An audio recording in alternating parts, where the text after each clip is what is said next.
ফেরাউনে কি করছিল? আইন বানাইছিল না? কি আইন বানাইছিল? বনি ইসরায়েলের বংশে যত ছেলে জন্ম হয় সবগুলি হত্যা করো। দীর্ঘদিন পরে দেখা গেল যুবক পাওয়া যায় না শ্রমের কাজ করাবার জন্য। আইনও চলেছে নি? আইনও চলেছে। কাজে এটা তোমার কাজ না, এটা আল্লাহর কাজ। তোমার কাজ শুধু আল্লাহর আইনের বাস্তবায়নের ব্যবস্থা করো।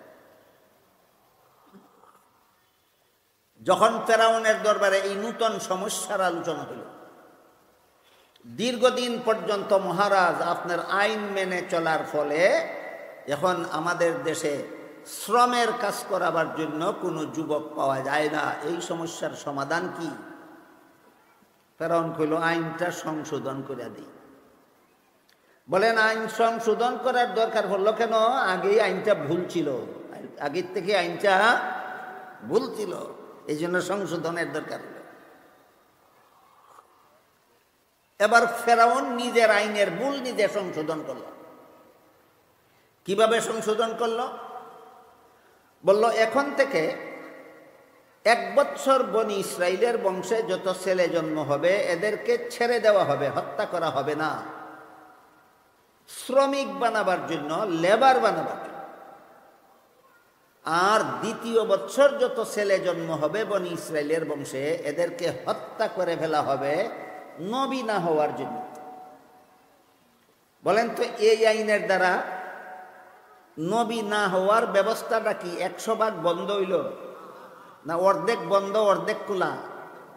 অর্ধেক বন্ধ। যারা মন গড়া আইন বানায় এদের অবস্থা এমনই হয়। মন গড়া আইন যারা বানায় এদের অবস্থা এমনই হয়। একবারের আইন ভুল হয় আর একবারের আইনও এমন ফাঁক থাকে যে ফাঁকের কারণে আইন গাইন হইয়া যায়।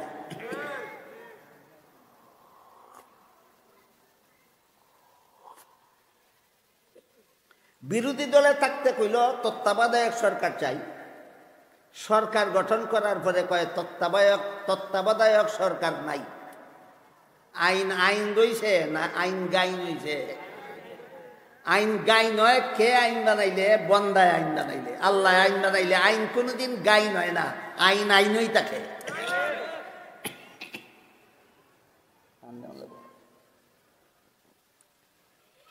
ফেরাউন এবার নতুন আইন বানাইল, সংশোধিত আইন। 1 বৎসরের ছেলেদেরকে রেখে দেওয়া হবে শ্রম খাটাবার জন্য, আর 1 বৎসরের ছেলেদেরকে হত্যা করে ফেলা হবে নবী না হওয়ার জন্য। অবস্থা বুঝে থাকলে বলুন, নবী না হওয়ার সম্ভাবনা 100% বন্ধ না 50% খোলা? 50% খোলা। এই অবস্থায় আল্লাহ পাক রব্বুল আলামিন সিদ্ধান্ত নিলেন, যেই বছর ছেলেদেরকে রেখে দেবে শ্রমিক বানাবার জন্য, সেই বছর আমি একজন নবী জন্ম দিয়ে পাঠাবো। আর যেই বছরের ছেলেদেরকে হত্যা করে ফেলবে নবী না হওয়ার জন্য, ওই বছর আরেকজন নবী জন্ম দিয়ে পাঠাবো। তোর আইন যে আগাগুড়া ভুল, এটা তোরে দেখাই দিব সুকমল দিয়ে। এই জন্য আল্লাহ পাক রব্বুল আলামিন ফেরাউনের আইন মতো যেই বৎসরের ছেলেদেরকে রেখে দেওয়ার কথা, ওই বৎসর হারুন আলাইহিস সালামকে জন্ম দিয়ে পাঠাইলেন। আর পরের বৎসর তো হত্যা করে ফেলার কথা। আগের বৎসর যেই মায়ের গর্ভ থেকে হারুন আলাইহিস সালাম জন্ম হইলেন, পরের বৎসর সেই মায়ের গর্ভে আল্লাহ মুসা আলাইহিস সালামকে জন্ম দিয়ে পাঠাইলেন। এটা মনে রাখেন যে মুসা আলাইহিস সালাম আর হারুন আলাইহিস সালাম তারা 2 সহোদর ভাই। আগের বৎসর হারুন আলাইহিস সালাম জন্ম হয়েছেন আর পরের বৎসর মুসা আলাইহিস সালাম জন্ম হয়েছেন। এই মুসা আলাইহিস সালাম যখন হত্যা করার বৎসরে মায়ের গর্ভে আসলেন, তখন মুসা আলাইহিস সালামের মায়ের চিন্তায় আহার নিদ্রা বন্ধ। কোন চিন্তায়? যে এই বৎসর যে আমার গর্ভে সন্তান আসলো, যদি সন্তানটা ছেলে হয় তাহলে ফেরাউনের জল্লাদ বাহিনী আমার বুক থেকে কেড়ে নিয়ে আমার সন্তানটাকে আমার চোখের সামনে হত্যা করে ফেলবে, আমি কেমন করে বরদাস্ত করব? বলুন চিন্তার কারণ কিনা? এই চিন্তায় মুসা আলাইহিস সালামের মায়ের আহার নিদ্রা বন্ধ হয়ে গেল। সারা রাত ঘুম হয় না, সারা দিন খানা পানি চলে না, এই অবস্থার সৃষ্টি হইল। যদি ছেলে হয় তাহলে তুই জল্লাদ বাহিনী হত্যা করে দেবে। আল্লাহ পাক রব্বুল আলামিন এই অবস্থায় মুসা আলাইহিস সালামের মায়ের কাছে এলহাম পাঠাইলেন। আমি অন্যদিন আপনাদেরকে বলে দিয়েছি, একটা জিনিসের নাম হইল ওহী আর একটার নাম হইল এলহাম। আবিধানিকভাবে এলহামকেও ওহী বলা হয়, কিন্তু পারিভাষিকভাবে ওহী এক জিনিস, এলহাম আরেক জিনিস। আল্লাহর পক্ষ থেকে নবীগণের কাছে যে সমস্ত বার্তা পাঠানো হয় সেইগুলিকে পরিভাষাগতভাবে ওহী বলা হয়। আর আল্লাহর পক্ষ থেকে নবী না হলেও আল্লাহর নেককার বান্দাদের কাছে যে সমস্ত গোপন ইঙ্গিত তাদের অন্তরে ঢেলে দেওয়া হয়, এটাকে পরিভাষাগতভাবে এলহাম বলা হয়। আল্লাহ মুসা আলাইহিস সালামের মায়ের কাছে আবিধানিক ওহী আর পারিভাষিক এলহাম পাঠাইলেন। পাঠাইয়া মুসা আলাইহিস সালামের মাকে আল্লাহ জানাইয়া দিলেন যে তোমার গর্ভে আমি ছেলেই দান করেছি। চিন্তা কি ছিল? ছেলে হইলে কি উপায় হবে?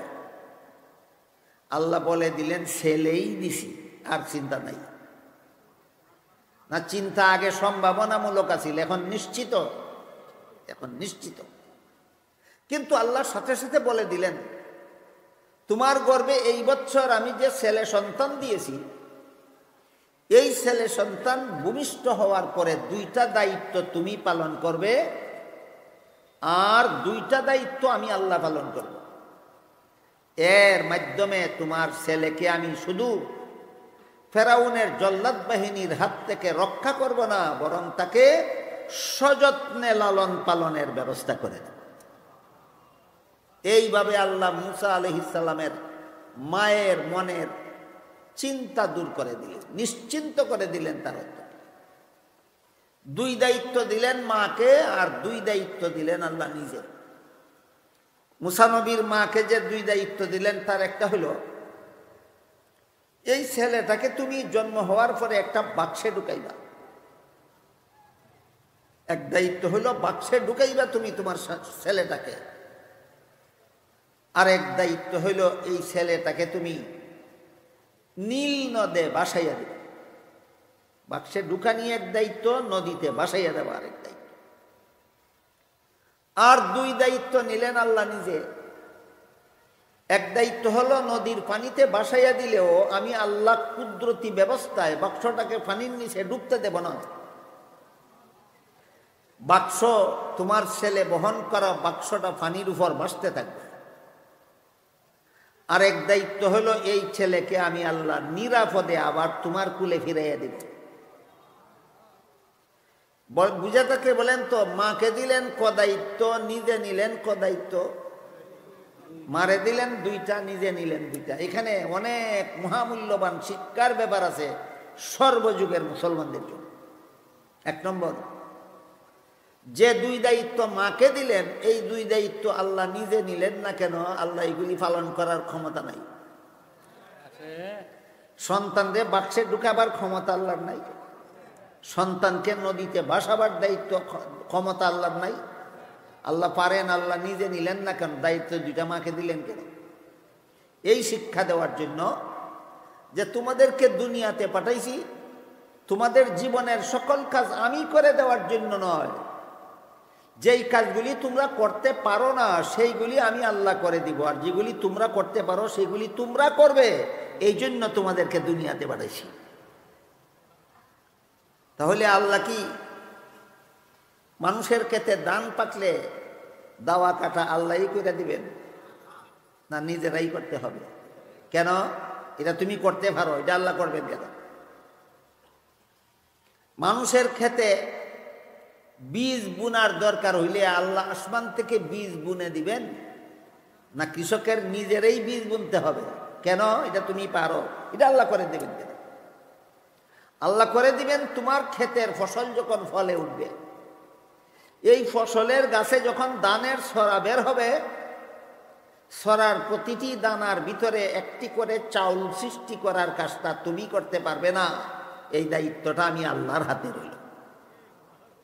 এখান থেকে আমাদের বুঝে নেওয়ার দরকার আল্লাহ মানুষকে কোন কাজের দায়িত্ব দেন আর আল্লাহ নিজে কোন কাজের দায়িত্ব নেন। যে কাজ করার ক্ষমতা আল্লাহ মানুষকে দিয়েছেন এই কাজের দায়িত্ব মানুষকে দেন, আর যে কাজের ক্ষমতা আল্লাহ মানুষকে দিছেন না সেই কাজের দায়িত্ব আল্লাহ নিজে গ্রহণ করেন। এর সহজ উদাহরণ, আল্লাহ পাক রব্বুল আলামিন মানুষকে বিয়ে করার সামর্থ্য দিছেন, কিন্তু সন্তান জন্ম হবে কি না হবে না সেটা মানুষের হাতে রাখছেন না, আল্লাহর হাতে রাখছেন।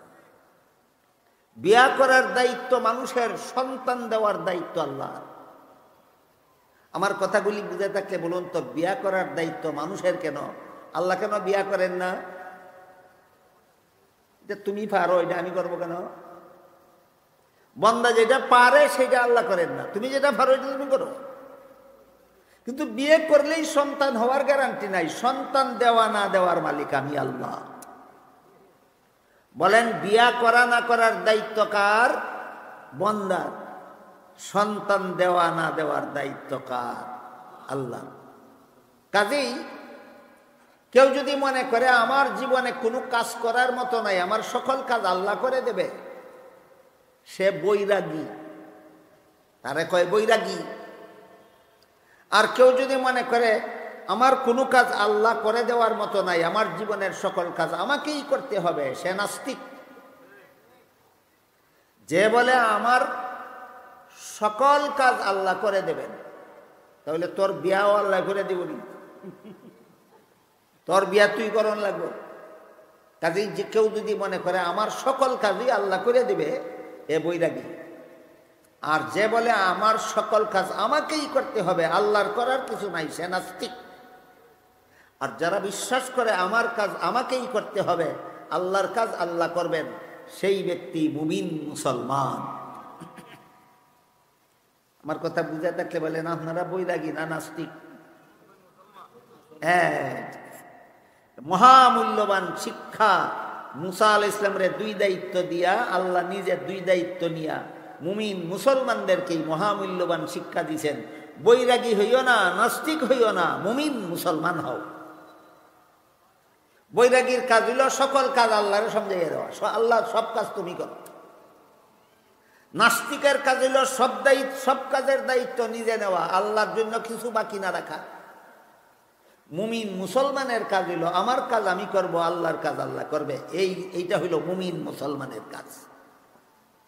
তাই আল্লাহ পাক রব্বুল আলামিন মুসা আলাইহিস সালামের মাকে দিলেন এমন দুই দায়িত্ব, যে দুই দায়িত্ব তিনি পালন করার ক্ষমতা রাখেন।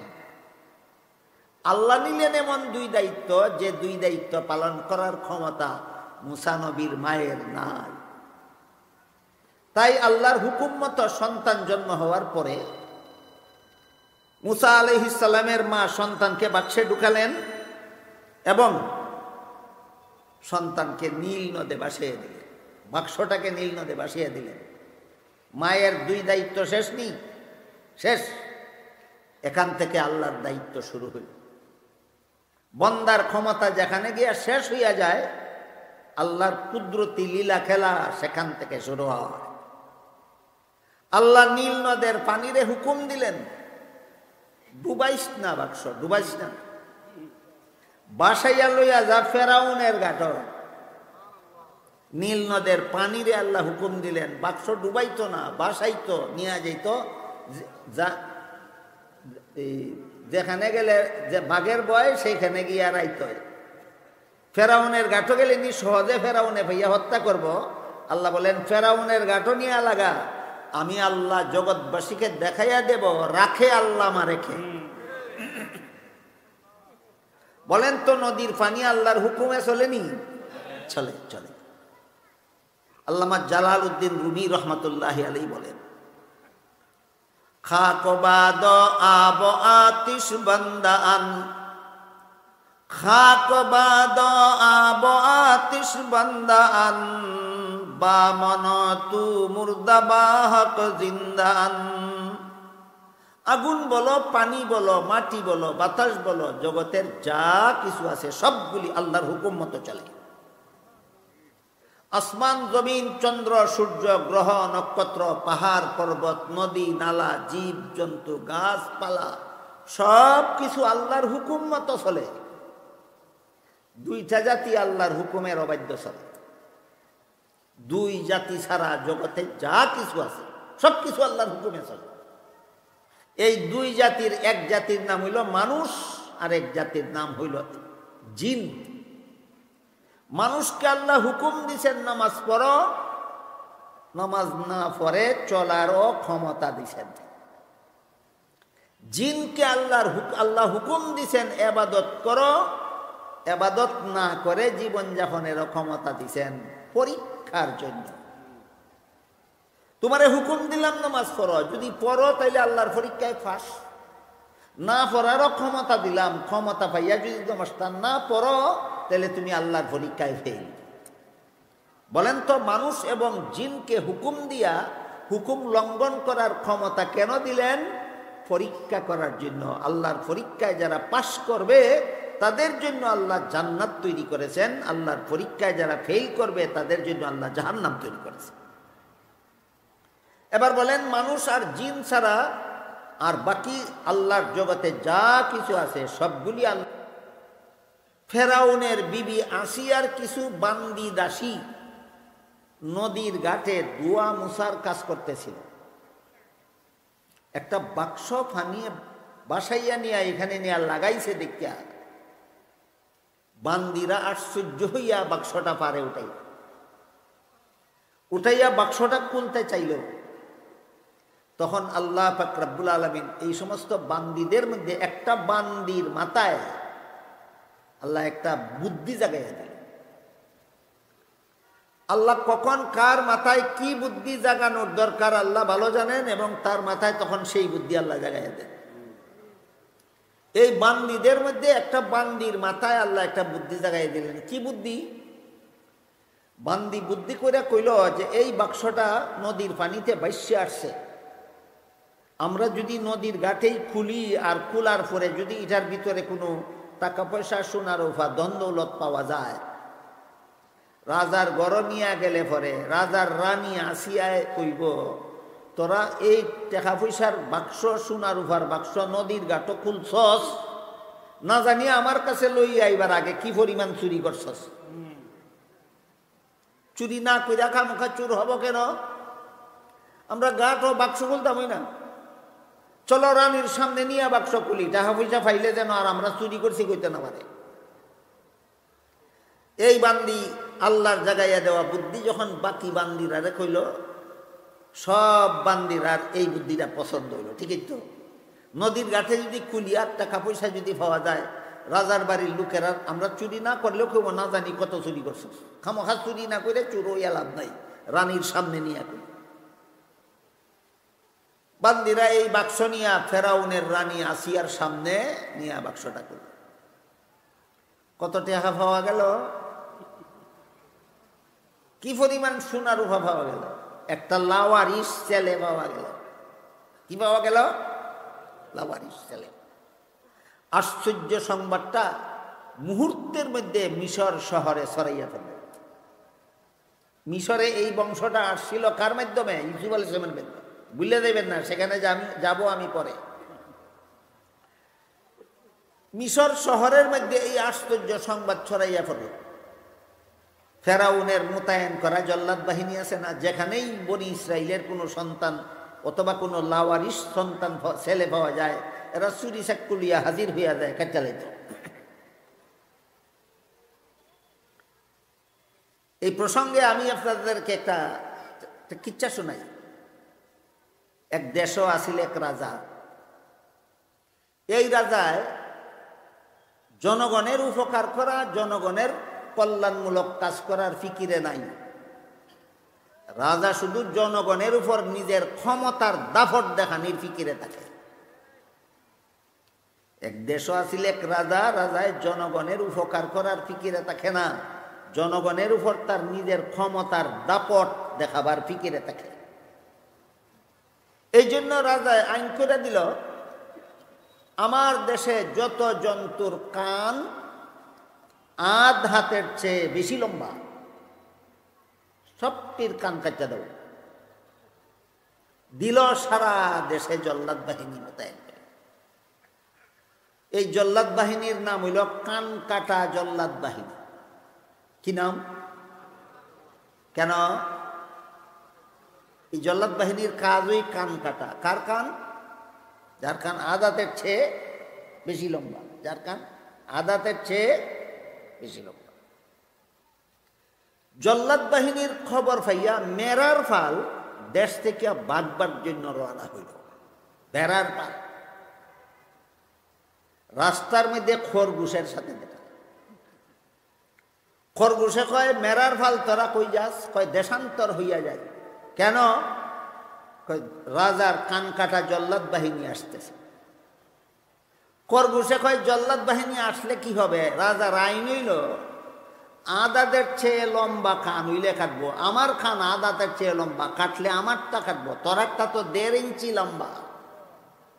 মেরার কান কি আদাত লম্বা না 1.5 আঙ্গুল? তোরারটা তো 1.5 আঙ্গুল। তোরা তো আইনের আওতায় ফরস না।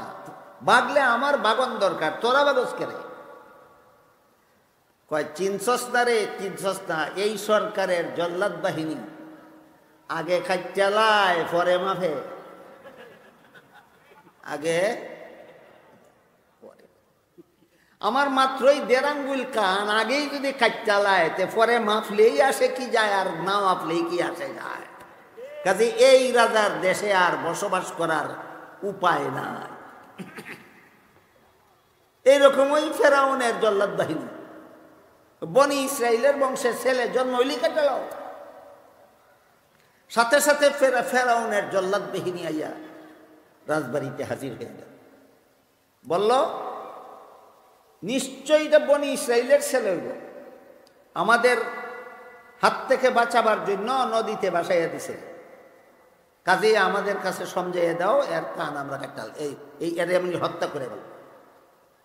ফেরাউনের বিবি আসিয়া কইল, তোমাদেরকে কাটতে দেব না, এই সন্তানটা আমার মহব্বত লাগে, আমি এই সন্তানটাকে লালন পালন করব। অনেক লম্বা কথা আছে এখানে। মুফাসসিরিনে কেরাম তাফসীরের কিতাবে লিখেছেন, এই যে ফেরাউনের বিবি আসিয়া কইল আমার মহব্বত লাগে, একটা কথার কারণে আল্লাহ ফেরাউনের বিবি আসিয়াকে এত বড় ইমানদার বানাইলেন, মরণের সময় তার জান্নাতের ঠিকানা দেখে দেখে হাসতে হাসতে মরণ। এই ঘটনার থেকে মুফাসসিরিনে কেরাম লিখেছেন, কিয়ামত পর্যন্ত নবী থাকলে নবী, আর নবী না থাকলে নায়েবে নবীদের সাথে যাদের অন্তরে মহব্বত থাকবে, এদের সবাইকে আল্লাহ মরণকালে ফেরাউনের বিবি আসিয়ার মতো ইমানদার অবস্থায় মরণ নসিব করবেন। নবীর প্রতি যার অন্তরে ঘৃণা থাকবে, অথবা কোনো নায়েবে নবীর অন্তরে নায়েবে নবীর প্রতি যার অন্তরে ঘৃণা থাকবে, কোনো আলেমের প্রতি যদি কারো অন্তরে ঘৃণা থাকে, কোন কারণে? তিনি আল্লাহর কথা বলেন কেন, রাসূলের কথা বলেন কেন, কোরআনের কথা বলেন কেন, হাদিসের কথা বলেন কেন, হালাল হারামের কথা বলেন কেন, জায়েজ না জায়েজের কথা বলেন কেন, এই কারণে যদি কোনো আলেমের প্রতি কোনো লোকের অন্তরে ঘৃণা থাকে, তাহলে ফেরাউনের মতো বেঈমান অবস্থায় মরণ। বাকি অংশটাও শুনেন। ফেরাউনের বিবি আসিয়া যখন কইল আমার মহব্বত লাগে, তোমাদেরকে হত্যা করতে দেব না, আমি লালন পালন করব। জল্লাদ বাহিনী কইল, আমরা সরকারের বেতন খাই, যে ডিউটি করার জন্য সরকার আমাদেরকে বেতন দেয়, এই ডিউটি কইরা বেতন হালাল কইরা খাইতে হবে। ডিউটি না কইরা বেতন খাইলে এই বেতন খাওয়া আমাদের হালাল হবে না। সরকারে আমাদেরকে বেতন দেয় হত্যা করার জন্য, তোমার মহব্বত লাগে এই কারণে যদি হত্যা না করি, তাহলে আমাদের বেতন হালাল হইব কিভাবে? আমার তো মনে হয় ফেরাউনের কর্মচারীদের যতটুকু দায়িত্ববোধ ছিল, বর্তমান দুনিয়ার অনেক মুসলমান সরকারের কর্মচারীদেরও এতটুকু দায়িত্ববোধ নাই। বেতন হালাল কইরা খাওয়ার ফিকির অধিকাংশ সরকারি কর্মচারীদের না।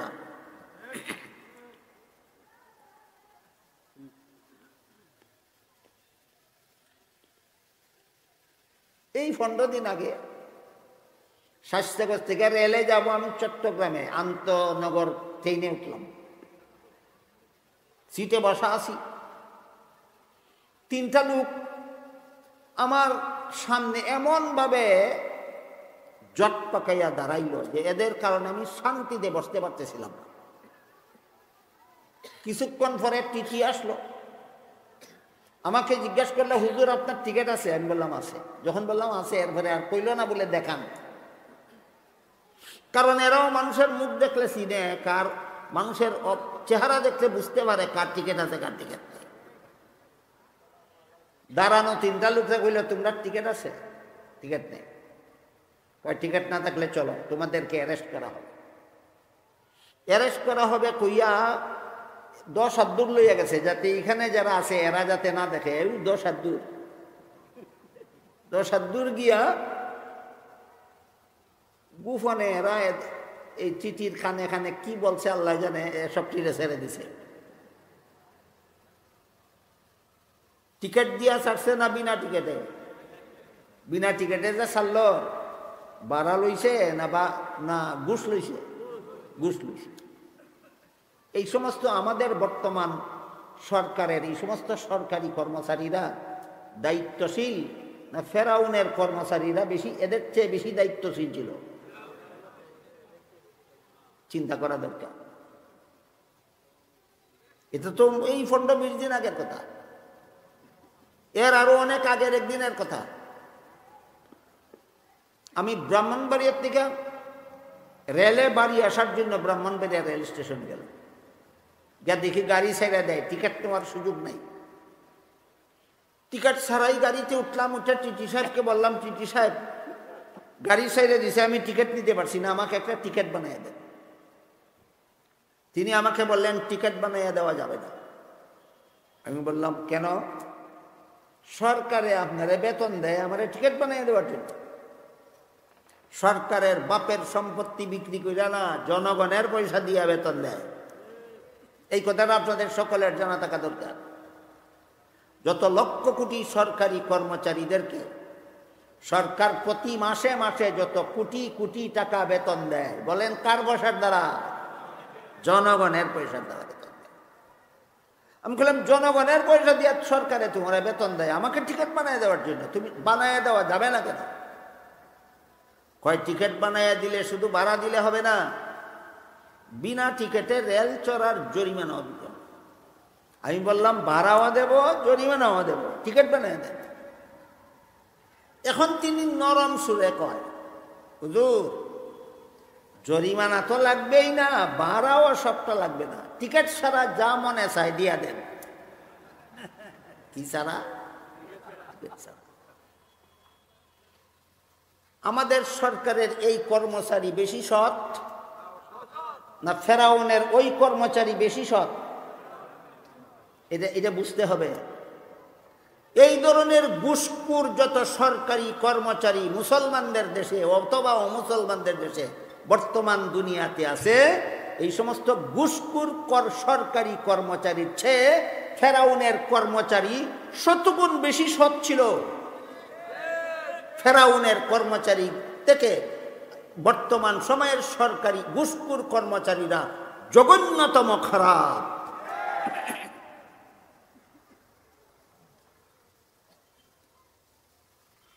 তো ফেরাউনের কর্মচারীরা কইল, আমরা সরকারের বেতন খাই, ডিউটি পালন করে বেতন খেতে হবে, হত্যা করতেই হবে আমাদের, নইলে বেতন হালাল হবে কিভাবে?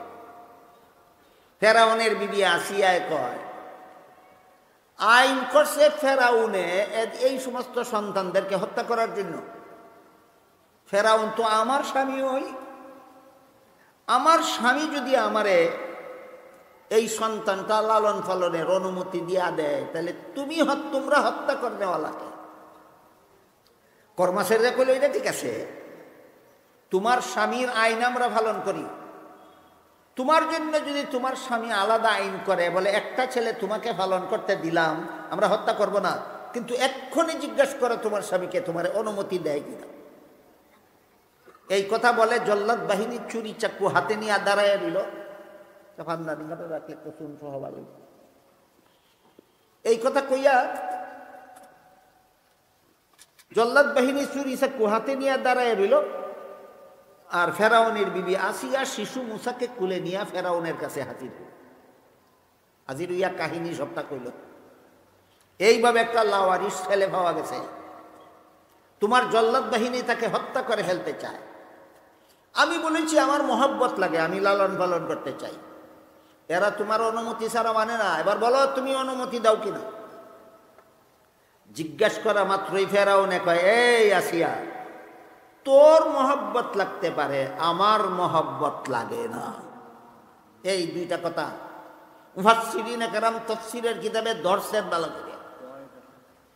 বিবি আসিয়ায় যে কইছিল মহব্বত লাগে, এই কারণে আল্লাহ বিবি আসিয়ার ঈমান নসিব করছেন।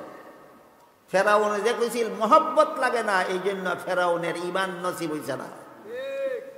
এখান থেকে মুফাসসিরিনে কেরাম আরো লিখেছেন, নবী এবং নায়েবে নবীর বেলায় একই কথা। নবীরে মহব্বত করা যেমন ঈমান, ঘৃণা করা কুফুর। নায়েবে নবী ওয়ারাসাতুল আম্বিয়া, যারা নবীগণের দায়িত্ব পালন করবেন, তাদেরকে মহব্বত করলে বিবি আসিয়ার মতো ঈমানদার অবস্থায় মরণ হবে। আর আলেমদের প্রতি যাদের অন্তরে মহব্বত থাকবে না, ফেরাউনের মতো বেঈমান অবস্থায় মরণ হবে। জীবনে যতই নামাজ রোজা করো না কেন, জীবনে যতই হজ করো না কেন, উমরা করো না কেন, আলেমদের প্রতি যদি তোমার অন্তরে ঘৃণা থাকে, কোন কারণে? কোরআনের কথা বলে কেন, হাদিসের কথা বলে কেন, আল্লাহর কথা বলে কেন, রাসূলের কথা বলে কেন, এই জন্য যদি কোনো আলিমের প্রতি কারো অন্তরে ঘৃণা থাকে, ভালো রকম জেনে রেখো, মরণকালে ফেরাউনের মতো বেঈমান অবস্থায় তোমার মরণ হবে। বলেন তো, এই সমস্ত ঘটনার ভিতরে আমাদের অনেক মূল্যবান বিষয় শিখার মতো আছে কিনা? এই সমস্ত ঘটনা, এই জন্য আল্লাহ এই সমস্ত ঘটনা সবিস্তারে কোরআনে বর্ণনা করেছেন। ফেরাউনে যখন কইল আমার মহব্বত লাগে না, তাইলে কি বোঝা গেল? পালার অনুমতি দিত না। ঠিক এই মুহূর্তে আল্লাহ ফেরাউনের মাথায় একটা বুদ্ধি জাগাইয়া দিচ্ছেন। ফেরাউনের মাথায় আল্লাহ বুদ্ধি জাগাইয়া দিছেন। ফেরাউনকে রক্ষা করার বুদ্ধি নয়, ধ্বংস করার বুদ্ধি। আল্লাহ ফেরাউনের মতো বেঈমানের মাথায়ও বুদ্ধি জাগাইয়া দিছেন, রক্ষা করার বুদ্ধি না ধ্বংস করার বুদ্ধি। কাজেই ফেরাউন পন্থীরা ভালো রকম যেন বুঝে রাখে, তোমার মাথায় বুদ্ধি আল্লাহই জাগাইয়া দেয়, তোমারে রক্ষা করার বুদ্ধি না, তোমারে ধ্বংস করার বুদ্ধি আল্লাহ তোমার মাথায় জাগাইয়া দেয়। ফেরাউনের মাথায় আল্লাহ এই সময় কি বুদ্ধি জাগাইয়া দিল? তাফসীরের কিতাবে লেখা আছে, ফেরাউনের মাথায় আল্লাহ বুদ্ধি জাগাইয়া দিল, স্বামী স্ত্রী মিলেমিশে সুখের সংসার গড়তে হইলে খুঁটিনাটি কিছু বিষয় একজনেরটা আরেকজনের পছন্দ না হইলেও অমান্য নিতে হয়। একটা মূলনীতি। এটা কিন্তু শুধু ফেরাউন আর আসিয়ার ব্যাপারে না, সারা দুনিয়ার সমস্ত দম্পতির জন্যই এই নিয়ম, সমস্ত স্বামী স্ত্রীর জন্য এই নিয়ম। স্বামীর জন্য উচিত স্ত্রীর খুঁটিনাটি কিছু কাজকর্ম কথাবার্তা পছন্দ না হইলেও তুমি সহ্য করো। স্ত্রীর জন্য নিয়ম, স্বামীর কিছু খুঁটিনাটি কথাবার্তা কাজকর্ম তোমার পছন্দ না হইলেও সহ্য করো, চুপ থাকো, তবেই তোমরা সুখের সংসার করতে পারবে। আর সামান্য একটু মর্জির খেলাপ হইলেই যদি ঝগড়া লাগাইয়া দাও, তোমাদের সংসার গড়া হবে না, সংসার ভেঙে যাবে। কাজেই ফেরাউনের মাথায় আল্লাহ এই মূলনীতিটা জাগাইয়া দিলেন। তখন ফেরাউনে ভাবলো, আচ্ছা ঠিক আছে, এই শিশুটা ওই ভবিষ্যতের নবী হইয়া আমারে ধ্বংস করব, এমন তো কোনো গ্যারান্টি নাই। একটা ছেলে আমার বিবি লালন পালন করতে কইছে, তার কথাটা রক্ষা করি। এরপরে এই বুদ্ধি জাগানোর পরে ফেরাউনি আসিয়ারে কয়, আসিয়া শুন, তোর মহব্বত লাগে, আমার মহব্বত লাগে না, কথা ঠিক আছে, কিন্তু আমার মহব্বত না লাগলেও তোর যেহেতু মহব্বত লাগছে, এই জন্য আমিও অনুমতি দিয়া দিলাম, লালন পালন কর। আল্লাহর দেওয়া বুদ্ধি ফেরাউনের মাথায় যে জাগাইয়া দিলেন, এই জাগাইয়া দেওয়ার কারণে মুসা নবী লালিত পালিত হওয়ার ব্যবস্থা হইল, ফেরাউনের ধ্বংস হওয়ার ব্যবস্থা পরিষ্কার হইল। বলেন ফেরাউন মার্কাদের মাথায় আল্লাহ বুদ্ধি জাগাইয়া দেন কিনা? রক্ষা করার জন্য না ধ্বংস করার জন্য? ধ্বংস করার জন্য। ফেরাউন মার্কাদের মাথায় আল্লাহ বুদ্ধি জাগাইয়া দেন। এখন ফেরাউনের বিবি এই শিশুকে লালন পালন করার অনুমতি পাইয়া দুধ খাওয়াই বেকার। যে সমস্ত সন্তানের মা আছে আশেপাশে মিশরের শহরে, এদেরকে খবর দিল, বলল তোমার সন্তানকেও দুধ পান করাও, আর আমার একটা সন্তান আছে, এটা কি তার গর্ভজাত সন্তান না ফালক সন্তান? ফালক সন্তান। আমারও একটা সন্তান আছে, তারও দুধ পান করাও। একজন মহিলার স্তনেও শিশু মুসা মুখ দিলেন না, দুধ পান করেন না। এখন তো ফেরাউনের বিবি আসিয়া ভরসে মহাবিপাকে, কোন মহিলার দুধ পান করে না, আমি লালন পালন করবো কিভাবে? ওইদিকে মুসা নবীর মা বাক্স নদীতে ভাসাইয়া দিয়া মুসা নবীর বোনকে পাঠাইয়া দিলেন নদীর পারে পারে, যা বাক্স কই পর্যন্ত ভাসিয়া যায় দেখিস। মুসা নবীর বোন আড়ালে আড়ালে গোপনে গোপনে দেখেন, আর বাক্স কোন দিকে যায় সেদিকে যাইতে দিলেন। ফেরাউনের ঘাটের কাছে গিয়া দেখলেন বান্দিরা বাক্স নিয়ে ফেরাউনের বাড়িতে খুলছে, কিন্তু উনি কোনো মহিলার দুধ পান করতেছেন না। মুসা নবীর বোনরে তো আর এখানের কেউ চিনে না। মুসা নবীর বোনের রাজবাড়িতে ফেরাউন বিবি আসিয়ার কাছে বলল যে তোমারই সন্তানে যেহেতু কোনো মহিলার দুধ পান করে না, আমার জানা মতো একজন ভালো মহিলা আছে, ওনাকে নিয়ে আসি, হয়তো তার দুধ পান করতে পারে। ফেরাউনের বিবি আসিয়া অনুমতি দিল, যাও নিয়ে আসো। মুসা নবীর বোনে আইয়া নিজের মা রে নিয়ে গেল। ফেরাউনের বাড়িতে জানতে দিলেন না, বুঝতে দিলেন না যে এই শিশুটা আমার ভাই আর এই মহিলা আমার মা। তিনি অপরিচিত একজন মেয়ে হিসাবে পরিচয় দিয়া কইলেন যে তোমার এই ফালক সন্তানদের দুধ পান করাবার জন্য আমি একজন মহিলা নিয়ে আসছি। কারে নিয়ে আসে? মা রে। যখন শিশু মুসাকে ফেরাউনের বিবি আসিয়া মায়ের কুলে দিল, সাথে সাথে তিনি দুধ পান করা শুরু করলেন। ওই যে আল্লাহ ওয়াদা করেছিলেন আবার তোমার কুলে ফিরাইয়া দিব, মনে আছে কথা? এই দেখেন শিশু মুসাকে আল্লাহ মুসা নবীর মায়ের কুলে ফিরাইয়া দিলেন। এখন ফেরাউনের বিবি আসিয়ায় কয়, তুমি আমার এই সন্তানরে প্রতিদিন আমার বাড়িতে আসিয়া দুধ পান করাইবা, তোমাকে বেতন দেব, উচ্চ মূল্যের চড়া বেতন। মুসা ইসলামের মা বলেন, তোমার বাড়িতে আইসা প্রত্যেক দিন তোমার সন্তানকে আমি দুধ পান করাতে পারবো না, আমার এক সন্তান আছে, ওই সন্তান আমার লালন পালন করতে হয়। দেখি আপনারা কে কে বলতে পারেন ওনার আরেক সন্তান কে আছে? হ্যাঁ, তাহলে ঘটনা মনে রাখতে পারছেন। বাড়িতে আমার আর এক সন্তান আছে হারুন, তাকে তার লালন পালন আমার 24 ঘন্টা করতে হয়। তোমার সন্তানদের দুধ পান করাবার জন্য প্রতিদিন আমি তোমার বাড়িতে আসতে পারবো না।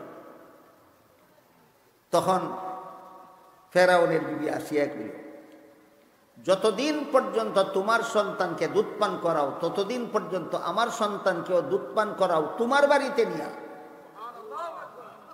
আমার বাড়িতে আসতে হবে না, তোমার বাড়িতে নিয়ে যাও। যতদিন পর্যন্ত দুধ পান করে ততদিন পর্যন্ত দুধ পান করাও। রাজ দরবার থেকে উচ্চ হারে তোমাকে ভাতা দেওয়া হবে।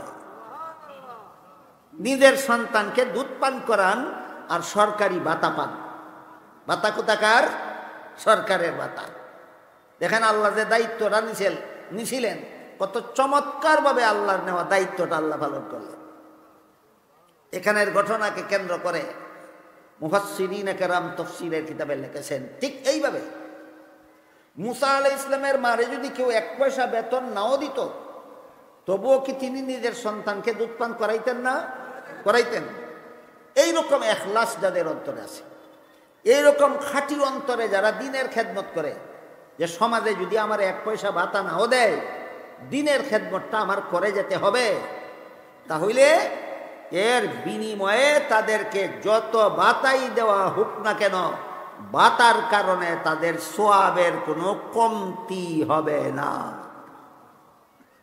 এই ঘটনার থেকে মুফাসসিরিন কেরাম লিখেছেন, যেমন ভাবে মুসা নবীর মা নিজের সন্তানকে দুধ পান করাইছেন আর সরকারি বেতন বুক করছেন, এই কারণে সন্তানকে দুধ পান করানোর সওয়াবের মধ্যে কোনো ঘাটতি হইছে না, কমতি হইছে না, ঠিক তেমনি ভাবে ওই রকম এখলাসের সাথে আমারে কেউ এক পয়সা না দিলে ও দিনের খেদমত যেটুকু আমার দায়িত্ব আমি করেই যাব, এইরকম এখলাসের সাথে যারা দিনের খেদমত করে এদেরকে যতই বাতা দেওয়া হোক না কেন, বাতার কারণে তাদের সওয়াব কমবে না বিন্দু মাত্র। এইভাবে যখন দুধ পান করানির মেয়াদ শেষ হইল, মেয়াদ শেষ হওয়ার পরে এখন তো আসিয়ার ছেলেকে আসিয়ার হাতে সমঝাইয়া দিতে হয়। সমাজে কার ছেলে জানে? সমাজে জানে আসিয়ার ছেলে, আর মাকে জানে দুধ মা। মুসা নবীর আসল মাকে সমাজে জানে দুধ মা, আর আসল মা জানে ফেরাউনের বিবি আসিয়াকে। যেই দিন সন্তানকে আসিয়ার কাছে ফেরত দেওয়ার টাইম হইল, সরকারিভাবে একটা তারিখ করা হইল এবং সমস্ত সরকারি কর্মচারীদের মধ্যে ঘোষণা করে দেওয়া হইল, আজকে রাজপুত্র মুসাকে রাজার ঘরে ফিরাইয়া দেওয়া হবে। কাজেই রাজার দরবারের যত কর্মচারী আছো, বড় বড় উপডৌকন এই সন্তান যারে যে দুধ খাওয়াইছে তারে দিতে হবে। এই সন্তানরে যে দুধ খাওয়াইছে এতদিন তারে বড় বড় পুরস্কার দিতে হবে রাজার দরবারের সমস্ত কর্মচারীদের। হাজার হাজার লক্ষ লক্ষ কোটি কোটি টাকার উপহার নিয়া রাজকর্মচারীরা হাজির হইল মুসা নবীর মাকে দিয়া বিদায় করে। এরপর থেকে হযরত মুসা আলাইহিস সালাম ফেরাউনের ঘরে লালিত পালিত হইতে থাকলেন। ফেরাউনের ঘরে লালিত পালিত হইলেন 30 বছর। এই সময় মানুষে মুসা আলাইহিস ইসলামকে ফেরাউনের ছেলে মুসা কইত। কি কইত? ফেরাউনের ছেলে মুসা। 30 বছর বয়সে কয়েকটা ঘটনা ঘটছে, আগের দিন একটা পরের দিন একটা, লম্বা ঘটনা। এই ঘটনার কারণে হযরত মুসা আলাইহিস সালামের উপর ফেরাউন দারুণভাবে খেপে গেল। একেবারে সংক্ষেপে না কইলে বুঝবেন না বিষয়টা। এই দেশের আদিবাসীরা হইল কিপ্তি বংশ, আর মুসা আলাইহিস সালামের বংশের নাম বনি ইসরাইল। 30 বছর বয়সে মুসা নবী রাজপুত্র, মুসা নবী রাজবাড়ির থেকে বাইরিয়া শহরের অলিতে গলিতে ঘোরাফেরা করতেছিলেন।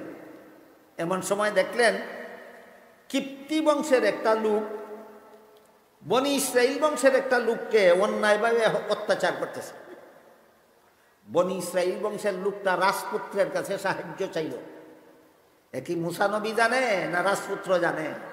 রাজপুত্র কয়, রাজপুত্র দেখেন আমি নির্দোষ, আমাকে এই লোকটা অত্যাচার করতেছে। হযরত মুসা আলাইহিস সালাম অগ্রসর হইয়া অত্যাচারীকে ফিরাইবার জন্য ঘুষি দিলেন। খুন করার জন্য না ফিরাবার জন্য? যারা বেশি উত্তেজিত হইয়া কাউকে মারে এরারে মানিস না কইলে ফিরে না, 2-4টা চড় সাপ্পর দিতে হয়। এই হিসাবে হযরত মুসা আলাইহিস সালাম তাকে অত্যাচার থেকে ফিরাইবার জন্য ঘুষি দিলেন। কিন্তু মুসা অত্যন্ত শক্তিশালী মানুষ ছিলেন, ঘুষিটা কত আন্দাজে দিচ্ছেন তিনি নিজেও টের পাইছেন না। এই একটা ঘুষি খাইয়েই লোকটা মারা গেল। লোকটা যখন মারা গেল তখন রাজার দরবারে গেল বিচার। রাজপথের মধ্যে কিপ্তি বংশের একটা লোককে কে খুন করছে? নিশ্চয়ই বনি ইসরাইলের লোকে খুন করছে, আমরা বিচার চাই। ফেরাউনে সরকারি বাহিনীরে, পুলিশ বাহিনীরে হুকুম দিল, আমার এই দেশের কিপ্তি বংশের একটা লোককে কে হত্যা করেছে তোমরা খুঁজে বের করো, আমি তাকে হত্যা করব। চলছে খোঁজাখুঁজি, কিন্তু কে হত্যা করেছে কেউ খুঁজে পায় না। বলেন যে খুন করেছে সে আছে কোথায়? রাজার ঘর আছে। কই? রাজার ঘর। কে খুন করছে খুঁজে পাওয়া যাইতেছে না। এমত অবস্থায় মুসা নবী পরের দিন আবার ঘোরাফেরা করতে বাইরিলেন। পরের দিন আবার দেখলেন ওই লোকটারে, আগের দিন বনি ইসরাইলের যে লোকটারে কিপ্তি বংশের একটা লোকে অত্যাচার করতেছিল, এই লোকটারেই পরের দিন কিপ্তি বংশের আরেকটা লোকে অত্যাচার করতেছে। এই দিন আবার সে রাজপুত্রের কাছে সাহায্য চাইল, রাজপুত্র আমারে আজকে আরেকটা কিপ্তি বংশের লোকে অত্যাচার করছে, আপনি সাহায্য করেন। মুসা নবী কইলেন, এই বেটা তোর প্রতিদিন ওই কেউ না কেউ অত্যাচার করে, কেন মনে হয় তাহলে তোরও কোনো দোষ আছে? গতকাল কইলে অত্যাচার করতেছে, ফিরাই দিলাম, আজকে আবার কত অত্যাচার করতেছে। মুসা আলাইহিস এই কথাটা রাস্তার কিছু মানুষের শূন্য গিয়ে রাজার দরবারও কইয়া দিল। গতকালের আসামি পাওয়া গেছে, নিজেই স্বীকার করছে গতকাল হে কোন করছে ওই লোকটারে। যখন রাজ দরবারে এই কথা ফাঁস হইয়া গেল যে গতকাল মুসা নবী হত্যা করেছিলেন একটা লোকেরে, তখন ফেরাউনে সাথে সাথে ফরমান জারি করে দিল, পুলিশ বাহিনী মুসাকে যেখানে পাও ধরে আনো, তাকে ফাঁসি কাষ্ঠে জোড়াতে হবে। কিছু লোক মুসা নবীকে রাস্তায় সংবাদটা পৌঁছে দিল, আজকে আর রাজপুত্র রাজার বাড়ি ফিরে যাইও না, ফাঁসি দেওয়া হবে, তোমার নামে ফাঁসির পরোয়ানা জারি হয়ে গেছে। এই জন্য দ্বিতীয় দিন মুসা নবী আর বাড়িতে ফিরে না গিয়া ফেরাউনের দেশ থেকে পলায়ন করে মাদিয়ান নামক একটা শহরে চলে গেলেন। সেটা ছিল হযরত শুআইব আলাইহিস সালামের বাসস্থান। শুআইব একজন নবী। সেই মাদিয়ান শহরে চলে গেলেন, গিয়া খুব ক্লান্ত অবস্থায়, মাদিয়ান শহরে গিয়া ক্লান্ত অবস্থায়, পিপাসু অবস্থায় একটা কুয়ার পাশে বসে রইলেন। দেখলেন বিকালবেলায় এই কুয়ার পাশে বহু মানুষ ভিড় করছে ছাগলের ফাল নিয়া। মুসা আলাইহিস সালাম ওই দুইটা মেয়েরে জিজ্ঞাসা করলেন, তোমরা এখানে বসে আছো কেন, তোমরা এত পিছনে বসে আছো কেন? তারা বলল যে আমরা ঈদেশের নবীর মেয়ে হযরত শুআইব আলাইহিস সালামের মেয়ে, আমরাও ছাগল চড়াই, এই কুয়ার পানি আমাদের ছাগলকে পান করাবো, কিন্তু আমরা পুরুষদের সাথে উড়াউড়ি করতে যাব না, আমরা পুরুষদের সাথে ধাক্কাধাক্কি করতে যাব না। সমস্ত পুরুষেরা পানি উঠাইয়া তাদের ছাগল পান করাইয়া নিয়ে গেলে পরে নিরিবিলি পরিবেশ তৈরি হইলে আমরা কুয়ার পানি উঠাইয়া আমাদের ছাগলকে পান করাইয়া বাড়িতে নিয়ে যাব। দুই মেয়ের কথা শুনে মুসা আলাইহিস সালামের মনে বড় দরদ হইল, বড় মায়া হইল। একজন নবীর মেয়ে সকলের ছাগলের পানি পান করাবার অপেক্ষায় বসে থাকবে, হতে পারে না। হযরত মুসা আলাইহিস সালাম অত্যন্ত শক্তিশালী পুরুষ ছিলেন। তিনি সমস্ত পুরুষে ধাক্কাইয়া সরাইয়া দিয়া সকলের আগে কুয়ার পানি উঠাইয়া ওই শুআইব আলাইহিস সালামের দুই মেয়ের ছাগলের পানকে পানি পান করে। দুই মেয়ে অন্যদিন সন্ধ্যা হইয়া যেত বাড়ি পৌঁছতে, এদিন সন্ধ্যার অনেক আগেই ছাগল নিয়ে বাড়িতে পৌঁছে গেলেন। শুআইব আলাইহিস সালাম জিজ্ঞাসা করলেন, তোমরা তো অন্যদিন ছাগলকে পানি পান করাইয়া বাড়িতে আসতে সন্ধ্যা হইয়া যায়, আজকে অত সকাল সকাল কিভাবে আসলে? তারা কাহিনীটা বলল। একটা বিদেশি মুসাফির ওইখানে বসা, তার কাছে বলছিলাম আমাদের প্রতি দয়া করিয়া সে আগে পানি উঠাইয়া পান করাই দিছে। মুসা আলাইহিস সালাম এই দুই মেয়ের মধ্যে বড় মেয়ের নাম ছিল সফুরা, ওই সফুরাকে কেন্দ্র করে যত সব ঘটনা শুরু হয়েছিল। মুসা নবীর সেই দুই মেয়ের বড় মেয়ের নাম ছিল সফুরা, তাকে পাঠাইলেন, ওই মুসাফিরকে গিয়া বলো আমার বাবা বলছেন আমাদের ঘরে আপনার দাওয়াত। সফুরা আসলেন আবার ফিরে ওই কুয়ার কাছে, এসে মুসা নবীকে বললেন, আমার বাবা এই শহরের নবী, তিনি আমাকে পাঠিয়েছেন আমার ঘরে আপনাদেরকে, আমাদের ঘরে আপনাকে নিয়ে যাওয়ার জন্য। বাবা বলছেন আমাদের ঘরে আপনার দাওয়াত। মুসা সাহেব এমনি অসহায় ছিলেন, কোনো আশ্রয় নাই, জানাশোনা নাই, থাকার কোনো জায়গা নাই, এর মধ্যে একজন নবীর ঘরে দিয়েছেন দাওয়াত। এটা তো বড় আনন্দের ব্যাপার, সৌভাগ্যের ব্যাপার। আনন্দিত অবস্থায় মুসা নবী তাদের ঘরে দাওয়াত রাখলেন এবং বললেন চলো। যাওয়ার সময় বললেন, দেখো নবীর মেয়ে, আমি আগে আগে যাব, তুমি পিছে পিছে আসবে। তুমি পথ চিনো, আমি পথ চিনি না। উচিত ছিল তুমি আগে যাইবা, পথ চিনে নিয়ে যাইবা, আমি তোমার পিছে পিছে অনুসরণ করব, কিন্তু তা হয় না। তুমি পিছে পিছে আসবে, আমি আগে আগে যাব। রাস্তা তুমি পিছের থেকে রাস্তা বাতাইয়া দিবা, কোনখানে ডাইনে মুড় তুমি পিছর থেকে বলে দিবা, আমি ডাইনে মুড় দেব। কোন জায়গায় গিয়া বায়ে মুড় তুমি পিছের থেকে বলে দিবা, আমি বায়ে মুড় দিব। কোনখানে গিয়া সোজা যাইতে হবে তুমি পিছের থেকে বলে দিবে, আমি সোজা যাব, কিন্তু আমি যাব আগে, তুমি আসবে পিছে। এইরকম পরিস্থিতি কেন করলেন? মুসা আলাইহিস সালাম সফুরাকে এই নিয়মটা কেন বললেন যে আমি আগে যাব তুমি পিছিয়ে আসবে? এর কারণ বর্ণনা করে মুফাসসিরিনে কেরাম তাফসীরের কিতাবে লেখেন, একটা যুবক পুরুষ আর একটা যুবতী মহিলা, যদি যুবতী মহিলাটা যুবক পুরুষের আগে থাকে, ইচ্ছায় হোক অনিচ্ছায় হোক তার দৃষ্টিটা মহিলার উপরে পড়বে। মহিলার উপর পড়লে তার মনটা খারাপ হইতেও পারে, এটা চরিত্রের জন্য ক্ষতিকর। কোনো যুবক পুরুষের দৃষ্টি যুবতী মহিলার উপর পড়লে মনটা খারাপ হওয়া এটা চরিত্রের জন্য ক্ষতিকর। এই জন্য মুসা আলাইহিস সালাম বললেন, আমি আগে যাব, তুমি আগে গেলে তো তোমার উপর আমার নজর পড়তে পারে, নজর পড়লে আমার মনটা খারাপ হইতেও পারে, এতে আমার চরিত্রটা নষ্ট হবে। কাজেই চরিত্রটা হেফাজত করার জন্য ভুলেও যেন তোমার উপর আমার নজর না পড়ে, এই জন্য তুমি আসবা পিছিয়ে পিছিয়ে, আমি যাব আগে আগে। ঘটনার এই অংশে কি বর্তমান দুনিয়ার মুসলমানদের জন্য শিক্ষার মতো কোনো বিষয় আছে? কি বিষয়? যুবতী মহিলাদেরকে যুবক পুরুষের দৃষ্টিতে পড়ার মতো ব্যবস্থা চরিত্র বিধ্বংসী। যারা নিজেদের মহিলাদেরকে পুরুষদের দেখার মতো সুযোগ দেয়, সমাজের যাবতীয় চরিত্রহীনতা, সমাজের যাবতীয় ইফটিজিং, সমাজের যাবতীয় ধর্ষণের জন্য ওই সমস্ত লোকেরা দায়ী যারা যুবতী মহিলাদের যুবক পুরুষদেরকে দেখার সুযোগ করে দেয়।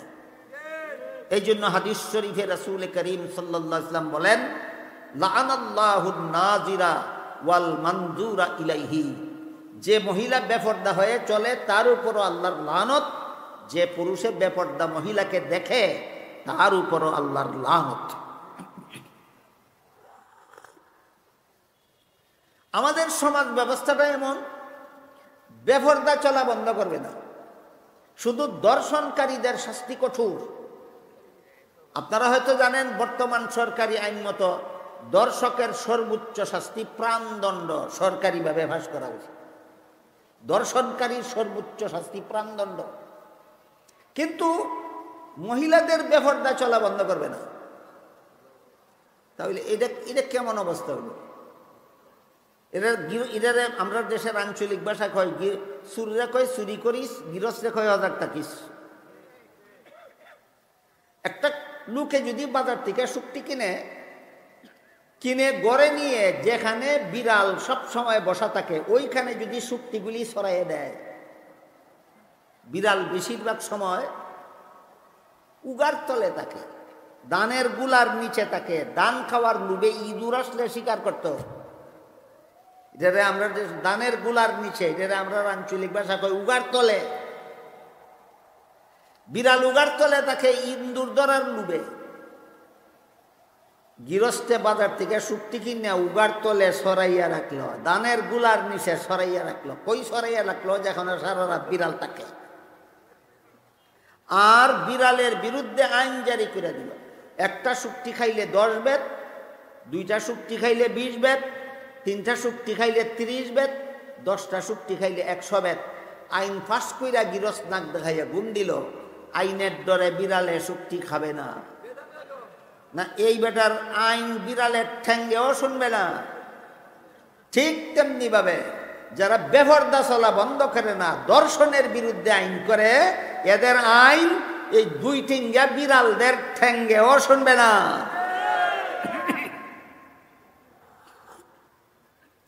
দর্শন আর ইফটিজিং বন্ধ করার ব্যবস্থা, এদের বিরুদ্ধে আইন পাস করা নয়। দর্শন এবং ইফটিজিং বন্ধ করার একমাত্র ব্যবস্থা মহিলাদেরকে পর্দায় রাখা।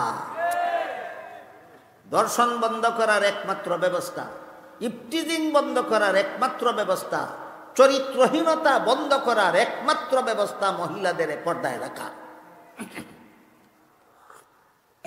এই সমাজের অনেক মুসলমান এমন আছেন যারা 5 বেলার নামাজ যে ফরজ এটা বুঝে রাখে, পরেও রমজান মাসে রোজা যে ফরজ এটা বুঝে রাখেও, যাকাত দেওয়া যে ফরজ এটা বুঝে দেয়ও, পর্দা যে ফরজ বুঝেও না করেও না।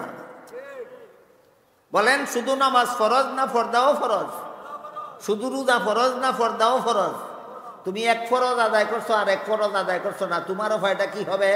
এর উদাহরণ হলো উজুর 4 ফরজ। ক ফরজ? মুখ ধোয়া, হাত ধোয়া, মাথা মাসা করা, পাও ধোয়া।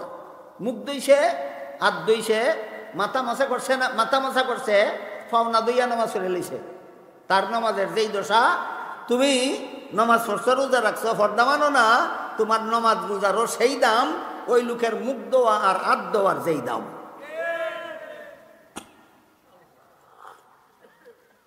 বলেন আল্লাহর ফরজ একটা মানলে দুইটা মানলে হয় না? আল্লাহর সব ফরজ মানতে হয়। আল্লাহর সমস্ত ফরজের মধ্যে পর্দা রক্ষা করা একটা ফরজ, পর্দা রক্ষা করা একটা ফরজ।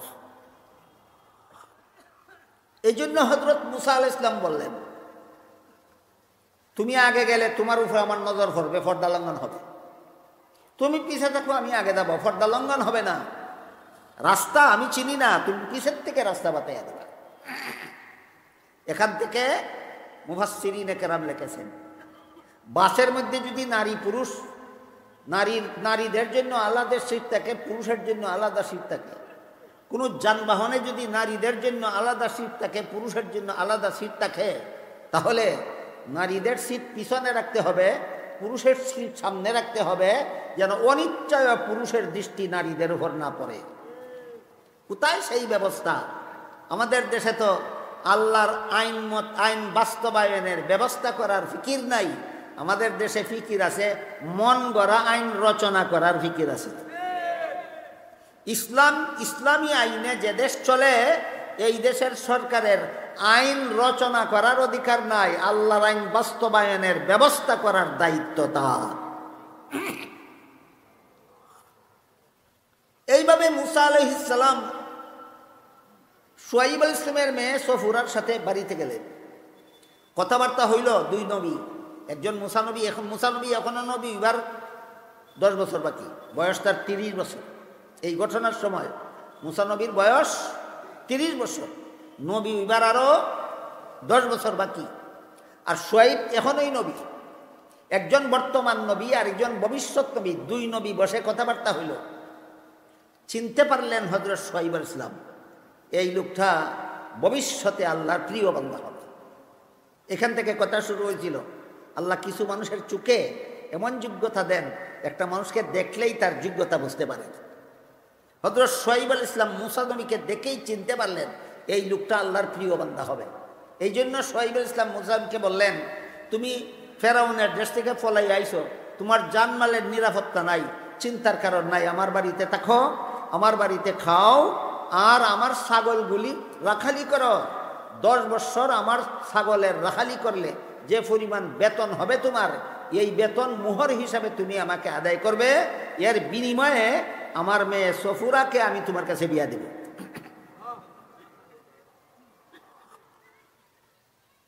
আলাপ সালাপ শুরু করার আগেই বিবি সফুরা তার বাবা শুআইব আলাইহিস সালামকে বললেন, বাবা এই লোকটাকে আমাদের বাড়িতে রেখে দেন, আমাদের ছাগলগুলি রাখালি করার।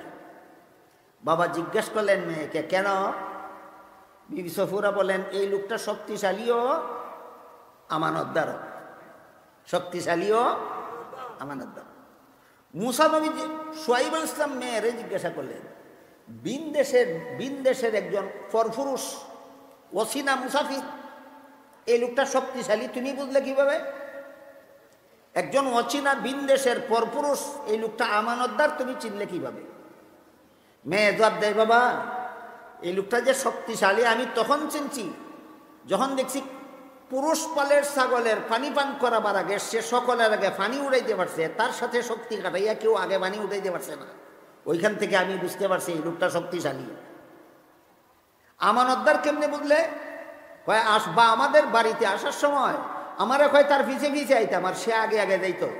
ইচ্ছা করলে বলতে পারতো আমি পথ চিনি না, তুমি আগে আগে যাও, আর তোমার পিছে পিছে থেকে দেখে আমি ইচ্ছা মতো তোমার দীক্ষা নয়ন জোড়াই, এইরকম কুমতলব করলে করতে পারতো, করছে না, বোঝা গেল লোকটা আমানতদার। এই মেয়েটার কথা তাফসীরের কিতাবে লেখা আছে, সূরা ইউসুফের তাফসীরে লেখা আছে, এই মেয়েটাকে আল্লাহ এমন দৃষ্টি দান করছিলেন যে মুসা নবীকে দেখেই চিনতে পেরেছিলেন ইনি একজন শক্তিশালী আমানতদার পুরুষ। বাকি তৃতীয়জন, এরকম দৃষ্টি সম্পন্ন তৃতীয়জন ছিল মিশরের প্রধানমন্ত্রী কিথির, তার ঘটনা ইনশাল্লাহ আগামীকাল শুনবেন। আল্লাহ পাক রব্বুল আলামিন আপনাদের আমাদেরকে কোরআনের এই সমস্ত ঘটনার থেকে যে সমস্ত শিক্ষণীয় বিষয় আছে এইগুলির শিক্ষা গ্রহণ করার তৌফিক যেন আল্লাহ আমাদের দান করেন।